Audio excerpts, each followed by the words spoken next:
Brought his culinary magic to Clearwater's Harborview Center in March of 1997.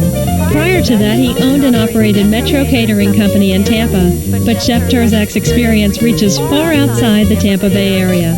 He was executive chef at the American Stanhope Hotel on 5th Avenue in New York, and Gordon's, one of Chicago Magazine's top 10 restaurants in the Windy City. He owned 5 restaurants in Chicago, among them Terzak's, Chameleon, Ketchup, and Tamales. He's also consulted for top-rated restaurants in Florida, Virginia, Chicago, and New York.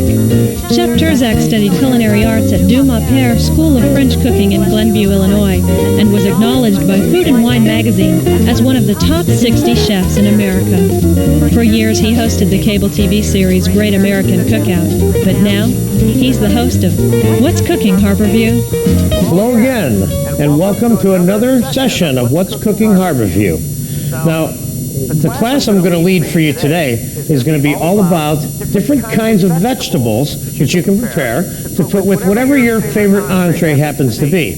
Now, the lineup for today is going to be how to peel, blanch, and serve fresh asparagus with a shrimp vinaigrette, a fresh homemade shucked corn relish served hot with some garnishes inside and sour cream on top, a braised Savoy cabbage with bacon and celery, carrots, and onions, and a little Italian squash thing, and it's how to roast whole garlic and serve it with your French bread with your butter to spread it on. And we're going to begin with the asparagus, which is definitely one of my favorite vegetables. And we're going to use a jumbo asparagus today for this particular dish. And the reason why is because jumbo asparagus, to me, is the most desirable. As much as I like the pencil asparagus, the jumbo asparagus offers us the option of having some texture, substantial texture left in the asparagus after it's cooked, so that it's a little bit more fun to enjoy. Now, the first thing we do is we peel jumbo asparagus because the peeling's a little bit tough, unlike the thin pencil asparagus. And we do that by peeling it from the top of the head of the asparagus down. Okay? Just taking that outside layer off. And it also makes for a second tone of color of green in the finished product, which is kind of neat. Then, what I'm going to do is, I've got some boiling salted water in the back. I'm going to trim these asparagus down just a touch, and we're going to tie them up, because we don't want them flopping around loose inside the pan. So what we'll do is we will just wrap some string around her. You can keep the string off the floor, by the way. It's not a good place for the string. And just tie it up a little bit snug, not too tight. And drop her in your boiling salted water. Now that's only going to take about 2 minutes to cook, and in that period of time we're going to make the dressing, which pretty much tells you it takes about 5 minutes to make this entire dish. Now, what I'm suggesting of the many ways to serve this, which is either warm, hot, or cold, is we're going to serve this one cold with a little cool vinaigrette. Now what we're going to do is we're going to take some fresh extra virgin olive oil and put it in our mixing bowl for the vinaigrette. And we're going to take a little bit of fresh squeezed lemon, and maybe a little tiny touch of red wine vinegar. And we're going to put a little bit of minced shallot, which is that small concentrated onion, and a little pinch of garlic, a little bit of pepper, a little bit of salt. And we're going to mix that up.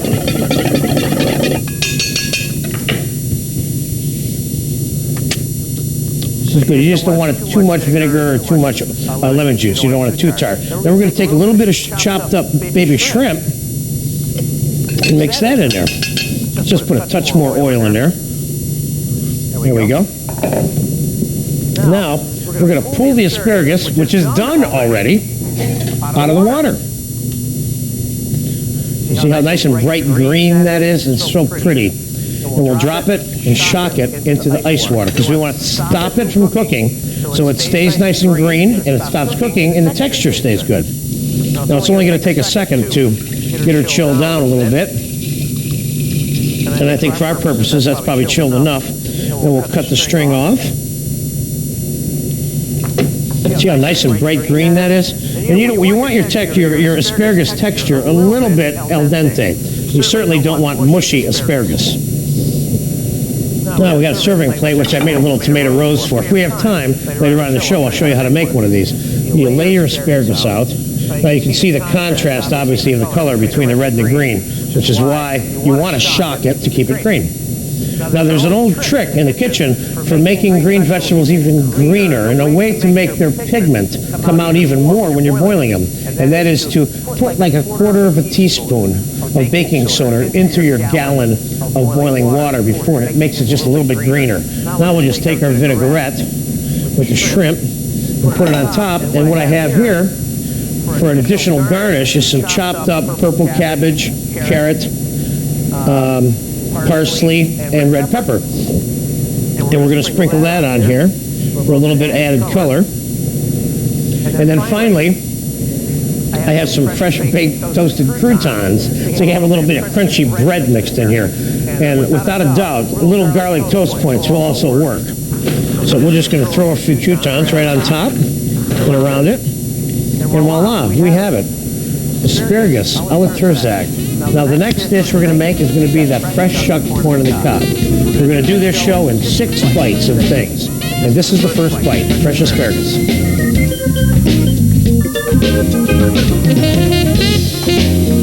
All right, part 2 for that veggie class today, which is going to be hot, fresh corn relish or hot buttered corn. Now what I did was I took fresh corn on the cob and took the shucked the skins off, which is what I have here, and I shucked it off the cob. What I wanted to show you was how to get the silk off the cob, and you get the silk off the cob by rubbing it with a rag, so you don't get all that stuff in your mouth. And then the way to get the actual corn off the cob is to just stand it up, slice it off. Comes right off. Definitely try this at home. Yeah. Okay. Now we're going to take some of the corn and we're going to put it in some fresh, whole, melted butter in the back here, which I have in a saute pan, and begin that cooking, and then we'll mince up some of the garnishes that go in it. Now this is a nice way of serving the corn, especially if you have a problem eating corn on the cob, which I know some people do, and because it gives you the flavor of corn on the cob without dealing with the cob. So what we'll do is we're going to take a little bit of red pepper and mince it and put it in there. And we're going to take a little bit of ham, a little bit of scallions, and then, of course, if you want a little bit of sugar on top of your corn to kind of sweeten it up a little bit, you do that.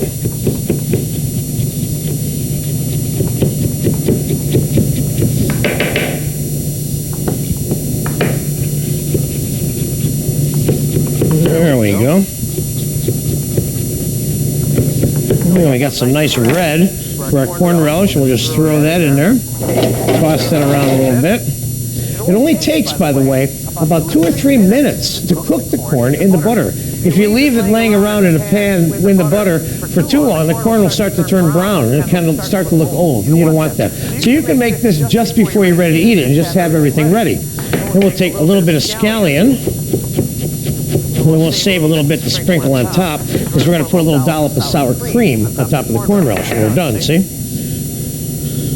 Take a little bit of scallion, put that in there, and a little bit of diced smoked ham.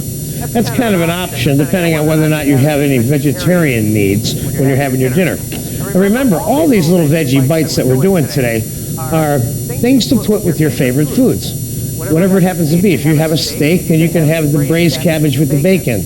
If you have the fish, you might want to have something like the buttered corn. So we'll give this a little toss and sprinkle it with a little salt and pepper.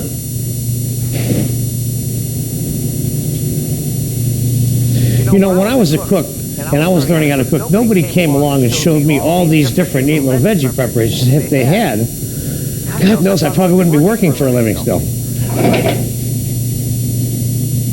Okay. See, that is about all it takes to make this corn good. That's it right there. This corn's ready to eat. It needs just a little bit of salt more. It tastes just like fresh corn on the cob. Looks great, too.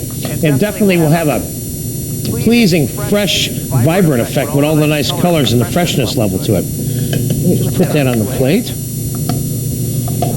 Like so. And then I think what we do is we take a little bit of sour cream and put it on top, and then you've got a little bit of the creamed corn effect without all the heavy cream. A little bit of scallion on top, and there you have it. Vegetable food bite number 2. Coming up next is going to be braised Savoy cabbage with bacon and celery, carrots, and onions, sweet and sour. This is really good. And here it comes, and there that goes.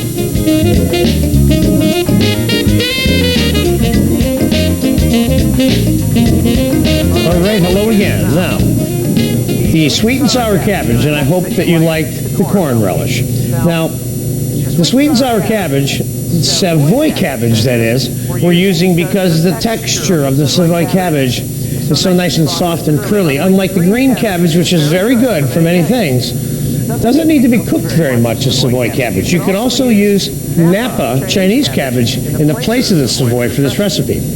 Now, I'm taking you through the recipe now.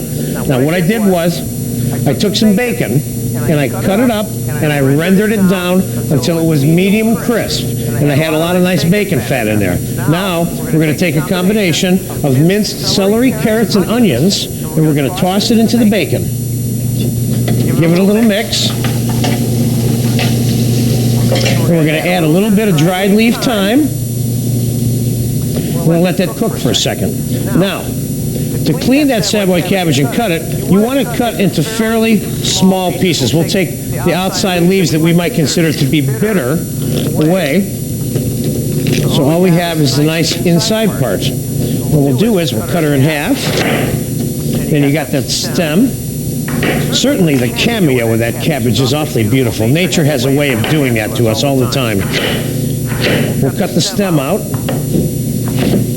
And we'll cut the cabbage in little pieces like so. Now that is certainly a serving of cabbage. Now we'll just toss the cabbage onto the celery, carrots, and onions, and we will add now a little bit of sugar and a little bit of white vinegar, and there's your sweet and sour combination, sugar and vinegar, and a little bit of pepper. Being careful not to add salt to this dish in a way that might offset the sweet and sour flavor. And then finally, we'll put a little bit of garlic in here because you've got to have garlic in this dish. And we'll give this a little mix.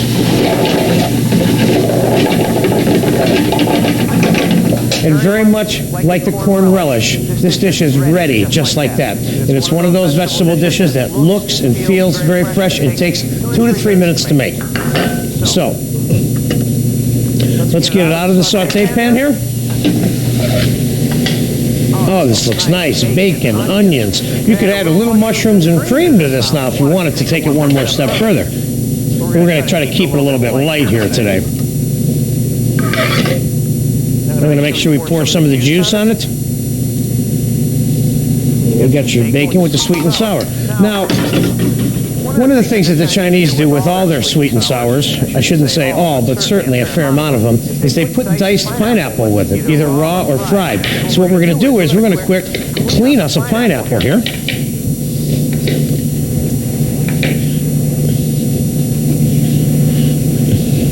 Just by giving it a quick trim to take the rind off. It's okay if we have a little bit of eyes left on there, but if we want to be especially efficient, when we're done here, all these little brown spots that are on here, you simply use a vegetable peeler and pluck them out. But we're not going to be that efficient because we're not using that much of the pineapple. We're just going to show you a little sprinkle here. We'll just cut a piece off.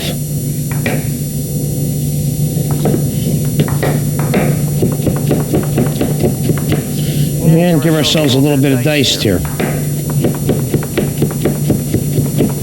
There we go. This, by the way, is that golden Hawaiian pineapple, which is the #1 pineapple around. Put a little bit of diced pineapple on there. And a little bit of chopped parsley. And voila, sweet and sour Savoy cabbage. Now the next veg bite I'm going to make for you is an Italian squash thing with a little bit of white wine and garlic. And I'll be with you in 1 second with that. Ciao.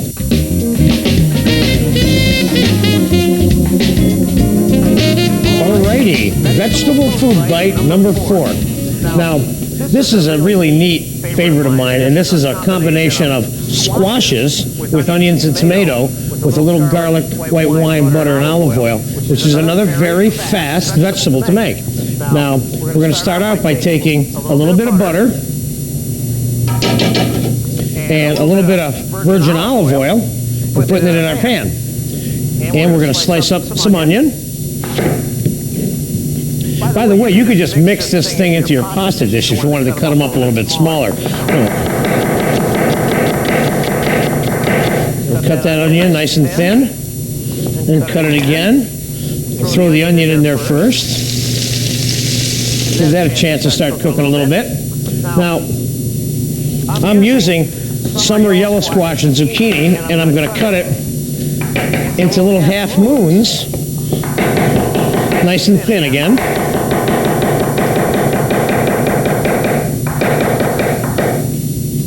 Okay, there's the squash. Throw that in there.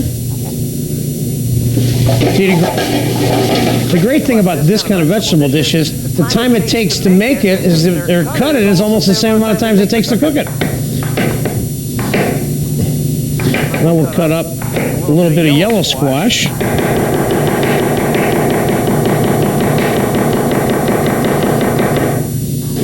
Those are a little bit bigger than the zucchini, so we'll cut them in half. We'll throw some yellow squash in there. Now this dish, because it has the rind of the squashes and the acidity of the tomato, usually is seasoned in its final adjustment with a little bit of sugar, which we'll do at the end. And we'll take a little bit of fresh tomato, just cut into little wedges.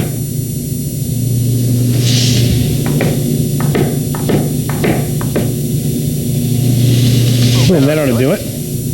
Now, a little bit of pepper, a little bit of salt. Let's give this a little mix here. And a little bit of garlic. Let's get that salt in there. Now, we're going to hit this with a little bit of white wine. Then we'll both kind of steam it and cook it. We want to reduce the white wine down a little bit because we don't want a winey flavor, which is what that unreduced white wine will leave you with. That has all the alcohol in it. And I don't like the way that looks. I'm going to put just a touch more butter in there, and then just a little pinch of sugar to take any bitterness that might be in there from the rinds of the squash and the tomato. Well, let's see what that looks like. This is ready to eat. Just that fast. The only thing I'm missing here is a little bit of oregano and a little bit of tasting to make sure it's good. Let's get a little taste of this here.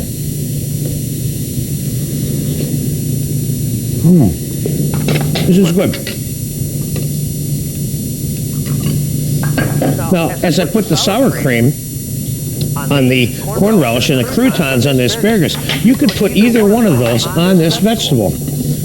Look at that. This is quick, fast, and definitely ethnic in its nature and presentation. So if you're serving some kind of Italian-themed dinner, this is a nice kind of veg to serve with that. So there we go. Veg bite number 4 out of 6. And next, I'm going to make for you an Italian-style fresh blanched spinach with garlic butter, lemon, and olive oil. Really nice.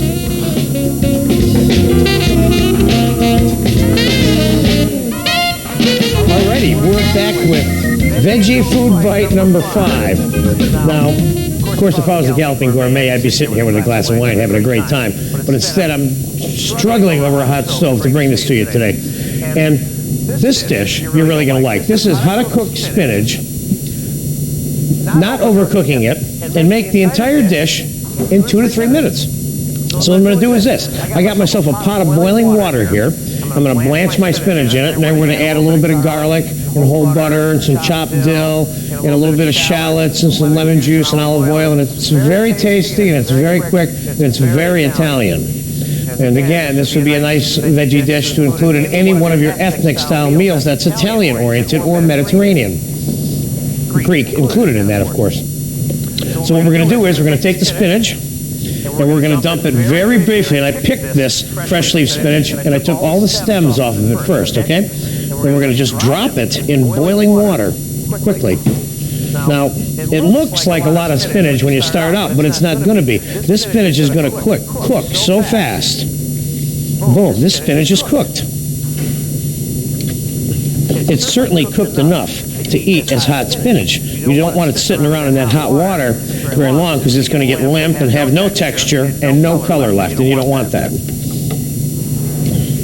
This, without a doubt, is one of my favorite items because it's so simple. And every time I serve this to somebody, they always eat it and go, wow, that's really good. In other words, it's more than it looks like, which is nice.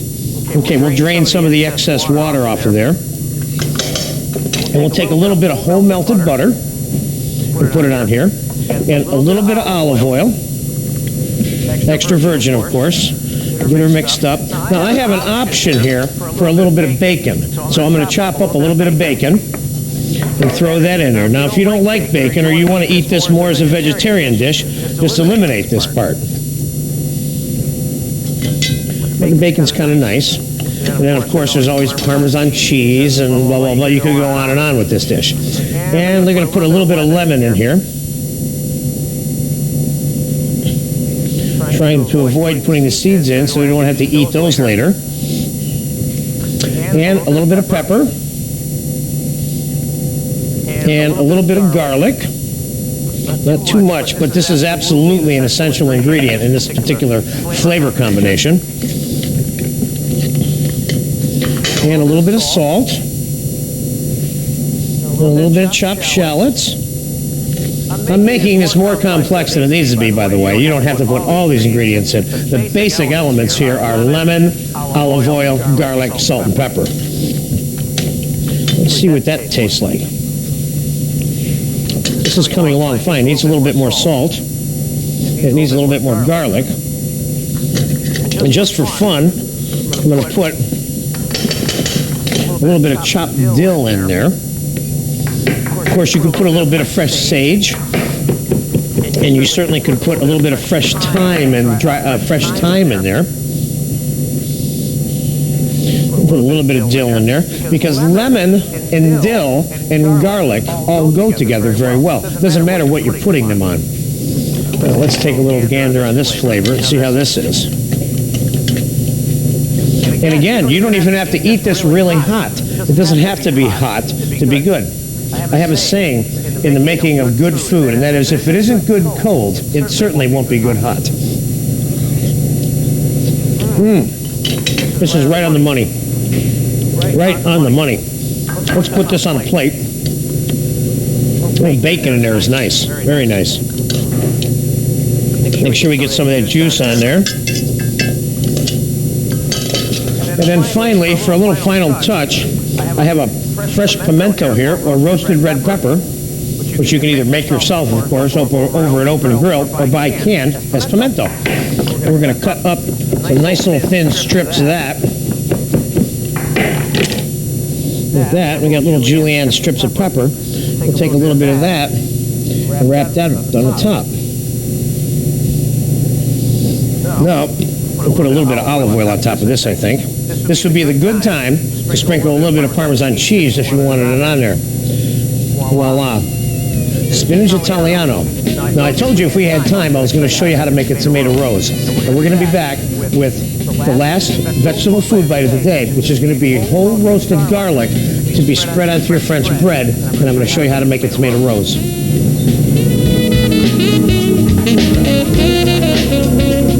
All right. Number 6, food bite in the veggie show. Now, I told you I was going to make that tomato rose for you, and it's going to come at you right now. And then I'm going to also show you a little bit about serving the French version of whole roasted garlic in the bulb to be spread on your bread.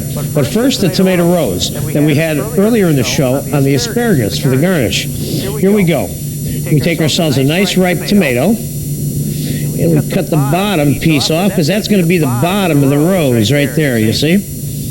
And then we want to keep this cut in one long piece, and hopefully I'll be able to do that. But just in case I can't, we'll figure out a way to patch it up. But anyway, you try to keep it in one piece, and not constantly the same cut. You want to zigzag a little bit like this, so it looks like the petals of the flower when you're done a little bit.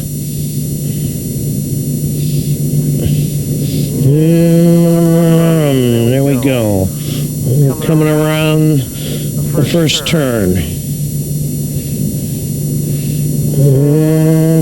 You want to make sure your knife is sharp. And you might want to try even sitting down when you do this, because it's easier to keep the knife from slipping.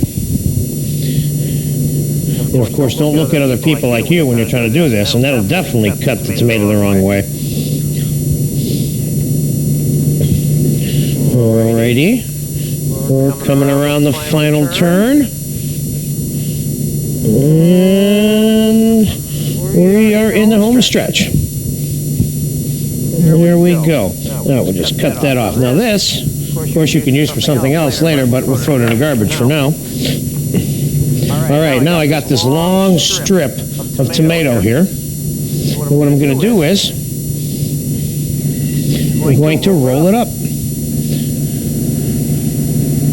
very carefully, like so. Just keep rolling and rolling and rolling. This is awfully easy, I must say.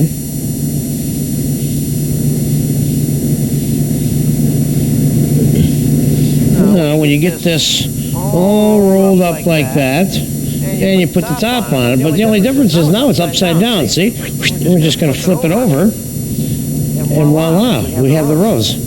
That's awfully nice. Beautiful. Alrighty. Now, that you might want to practice a little bit before you commit to the execution of it. So, here we go with the coup de grace for the veggie show, and that is how to roast, cook, clean, and serve the garlic French style. So what I did was I took a whole garlic clove and I put it on a cookie sheet and I put it in the oven at 300 degrees for about an hour. Now if you buy those big elephant bunches of garlic, you might take a little bit longer to do that. And this part of the garlic you leave on, okay? And you cut the top off here. And here you have all the roasted, soft garlic cloves inside. And you put those in your little dish like this, and you serve it on the table with the hot bread already sliced. And like I say, we just get a little butter in here, get that on there. And now we reach inside of our garlic clove, take some of this delicious spreadable garlic out of here, which is now soft roasted garlic, and spread it on the bread. And that's pretty much it. And then you eat it with your meal, but lay this out. Also have this out with your hors d'oeuvres if you want. People would love that too. Well, I hope you enjoyed my 6-point veggie food bite show, and I'm looking forward to bringing you something really special next month. But for right now, that's all you're getting out of me today. Have a great night. We'll see you next month. Bye.